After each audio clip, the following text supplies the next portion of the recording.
deixa eu tratar então diretamente dessa questão da probabilidade. Você continua tendo permissão de desistir, vamos apagar aqui o meio de novo. Então, deixa eu ver se eu consigo explicar de um modo satisfatório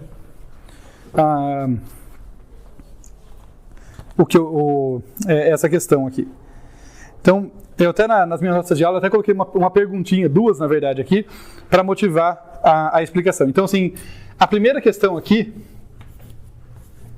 é o que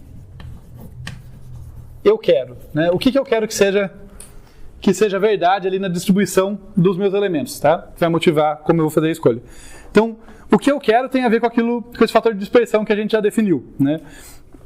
Eu quero que no nível 0, então vamos pensar que aqui estão os níveis, né? No nível 0, eu tenho 100% dos elementos. Então, pensando que aqui é a minha listagem de porcentagem, no nível 0 eu tenho 100%. No nível 1, e agora eu vou roubar um instante, eu vou falar assim, olha, suponha que D igual a 2. Tá? Tudo dá para generalizar para D depois, mas com 2 a gente pensa um pouquinho mais fácil. Então, inclusive o código está geral para D, mas a figurinha acho que vale fazer com 2. Suponha que D igual a 2. No nível 1, eu quero ter o quê?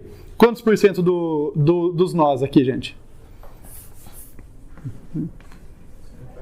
50%. Exatamente. Então, eu quero 50%. No nível 2, eu quero 25%. No nível 3, e agora? 12,5%, muito bem. 12,5% dos nós. E isso vai significar aqui pra gente, né, com o D sendo 2, que a razão aqui que vai trabalhar vai ser 1 meio,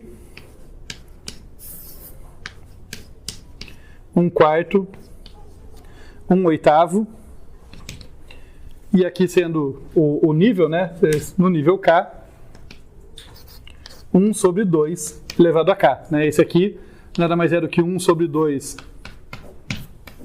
elevado a 0. Esse é 1 sobre 2 a 1. Né? 1 sobre 2 ao quadrado, 1 sobre 2 ao cubo. Então, o número de nós que eu espero em cada nível, que chegue até aquele nível, é 1 sobre 2 elevado ao valor daquele nível. Tudo bem? Ou no caso mais geral, 1 sobre D. Né? Mas vamos manter o 2 aqui, que fica um pouquinho mais simples de pensar. Então, é isso que eu quero. Agora, tá bom, uma vez que eu sei o que eu quero, como que eu espero conseguir isso? Tá? Então, segunda questão aqui.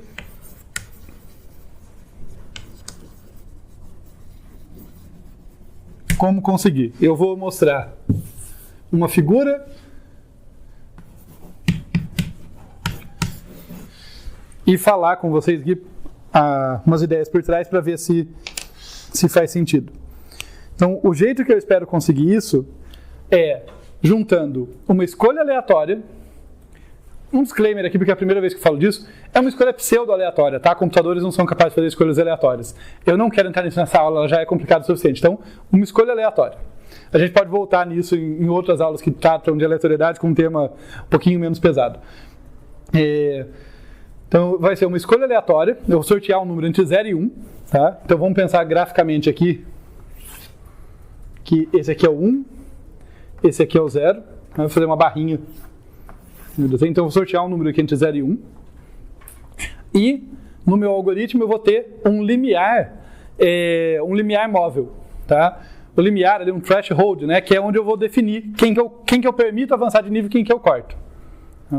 Então, a ideia é que, sei lá, vamos colocar alguns elementos aqui para dar ideia. Eu não vou falar de valores exatos, tá? Mas a figura vai ajudar bastante nisso. Então, imaginem que eu sorteei um número ali entre 0 e 1, um cara aqui nessa região. Esse é o A, foi sorteado. Eu sorteei, sei lá, um B aqui e um C aqui. Como que eu vou brincar aqui com o meu threshold móvel? O que eu vou fazer, de novo, pensando que D é igual a 2, tá?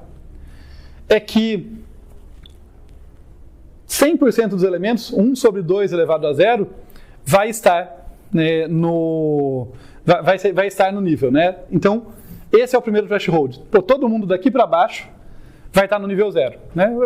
Todo mundo está no nível 0, não tem nem graça essa escolha, mas esse é meu primeiro threshold. Então ele começa aqui, meu primeiro threshold igual a 1. Daí, todo mundo passa nesse teste, né? Então nem é um teste, na verdade no código eu pulo essa iteração, mas se eu testar, todo mundo passa. Daí eu vou ver o próximo threshold. Na próxima iteração, o primeiro threshold interessante, que ele é 1 de avos desse aqui, né? Ele cai de 1 sobre D. De novo, esse exemplo para D sobre igual a 2, mas a queda aqui de um nível para o outro é 1 sobre D. O meu threshold vai seguir esse padrão. Então, o meu próximo threshold vai ser meio, né? 0,5. E daí eu faço o teste. O A é menor do que meio? Não é. Pensando num algoritmo que vai iterativamente descobrindo onde cai cada um. Então, o A já caiu fora. Eu testei o A aqui, pô, ele não passou da primeira iteração. Porque essa aqui, na figura fica bonito, mas não faz sentido fazer uma iteração para aquele teste, né? Então, o primeiro teste de verdade é com esse cara aqui, né? Com o threshold 1 sobre D ou 1 sobre 2 nesse caso. Então, o A é menor do que ele? Não é, já cai fora. Então, o A vai ficar no nível 0. O nível máximo do A é 0.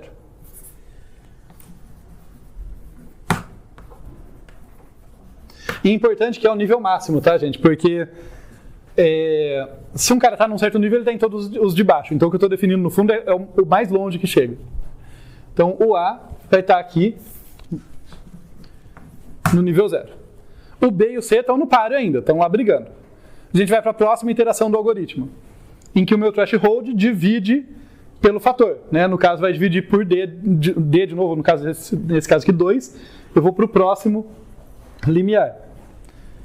Aqui, 1/4. E aí, o B é menor do que ele? Não é. Então, o B para no nível 1. Faz sentido? O B está no nível 1, o C está no páreo ainda. Daí eu itero de novo. Dividir por 2 de novo, esse aqui ficou 1 sobre 8. O C é menor do que ele? Então o C continua no páreo, o nível continua subindo. Né? Cada vez que eu faço isso aqui, essa divisão aqui da setinha, eu estou avançando uma iteração, eu estou avançando um nível em que o nó vai ser colocado. Tá? Então o C já está no nível 2, vamos ver se ele chega no nível 3, ou se ele vai ser cortado. No 2 ele já está garantido. Né, que foi nível máximo 0, vou colocar até assim, ó, nível máximo 0, nível máximo 1, nível máximo 2. O C é ainda menor, não está preciso aqui, mas acho que visualmente, próxima vez que eu dividir essa distância por 2, né, 1 sobre 16, o C não é menor do que 1 sobre 16, então o C termina no nível 3. Tudo bem? Foram simultâneos, tá? A gente faz o sorteio 1 por vez, porque a inserção de um nó é 1 por vez. Mas tipo, imagina que eu fui inserir um cara, sorteei o A, daí ele caiu no nível 0. Fui inserir outro, ele sorteei o B, daí ele cai no nível 1. Fui inserir outro, ele foi o C, caiu no nível 3. Pode ser que um cara caia aqui bem pertinho do 0 e vai cair num nó, num nível alto. Mas são poucos, percebem que é pouco provável, até intuitivamente? Tá? Porque eu sorteei o cara com probabilidade uniforme entre 0 e 1. A chance dele cair aqui é muito pequena. Tudo bem? Pode perguntar. Isso aí é uma desgraça nervosa. Eu também gosto. Foi muito bonito. Foi uma das cores novas que eles vêm nesses dias que eu achei bonito. Essa foi mais fácil que a maior parte das perguntas, né?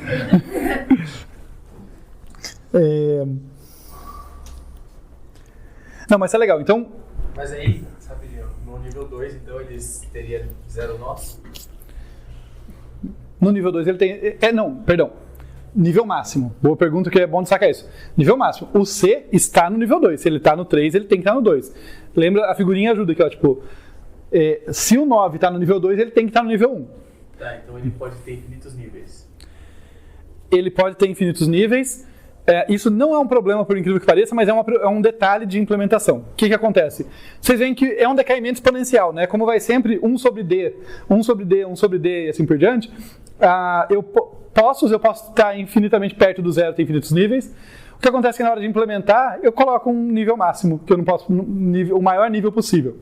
nem toda lista ligada, skip list que eu implementar vai chegar naquele nível, mas nenhuma vai passar. Se passar, eu paro, simplesmente meu algoritmo aborta e falo, não, você não passa desse nível aqui. E isso não é um problema, justamente por causa desse decaimento exponencial. Então, é muito fácil. Pensem o seguinte, para D igual a 2, né? Se eu tenho aqui, todos os elementos são no nível 0, metade do nível 1, metade da metade do nível 2 e tal, se eu tiver, por exemplo, 10 níveis, eu já vou ter para cada 1000 elementos apenas um no nível 10.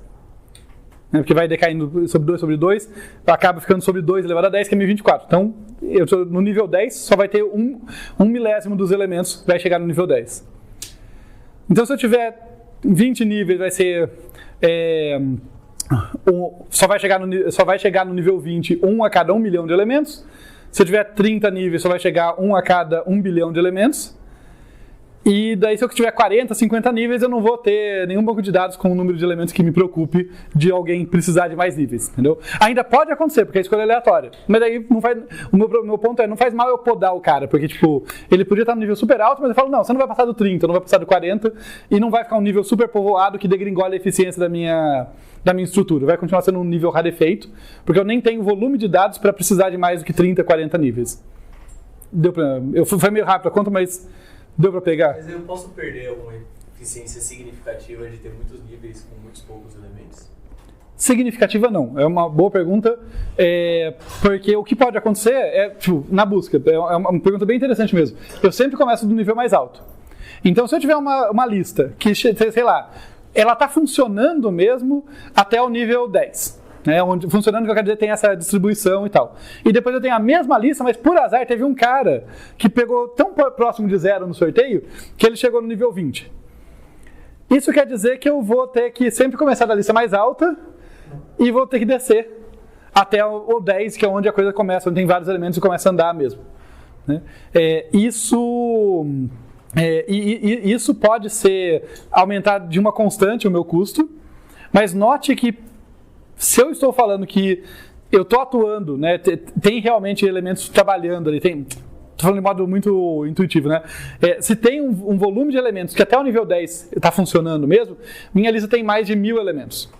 Então eu descer do nível 20 para o 10 não vai ter um impacto tão grande dado o meu volume de dados. Eu teria que fazer uma análise mais precisa, mas eu já pensei nesse tipo de preocupação. Eu me convenci quando eu analisei que não teria problema. Tinha um jeito de se convencer mais preciso. Essa eficiência aqui, né, olha, D vezes log de N base D. Tipo, eu já espero pagar isso aqui. Se eu tenho 1000 elementos e a base é 2, eu já espero pagar algo proporcional a 10. Então, se eu tenho que descer do nível 20 para o 10, para daí andar mais 10 níveis, meio que é o mesmo custo. É isso que eu estou dizendo.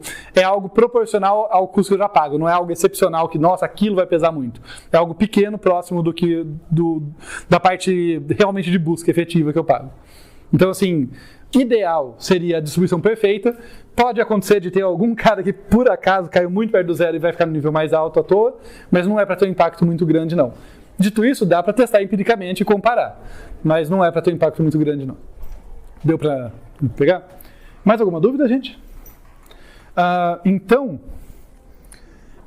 acho que é um bom momento para a gente ver um pouco de código.